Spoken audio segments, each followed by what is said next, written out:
We have a pretty broad cross-section of people from every part of the state and communities of color represented.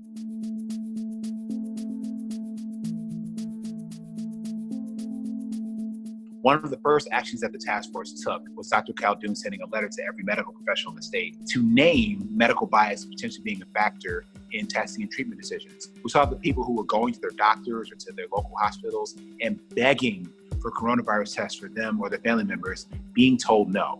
And those people were disproportionately people of color.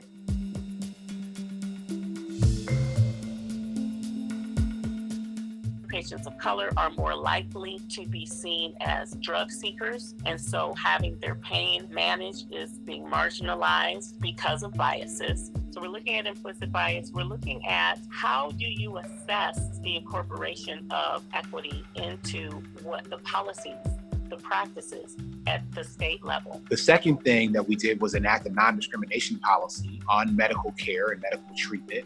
We've had conversations. The task force, we've splintered off into many different work groups, and the work group that I've worked on is provider access. So we talk a lot about how will people be connected to providers really ongoingly. And part of that we believe is, are they being communicated with in a culturally competent way? Do people really understand what some of the social determinants are that are contributing to people maybe not being able to be compliant with care? So the training, I think, is really a manifestation of our strong leadership to say we want to help.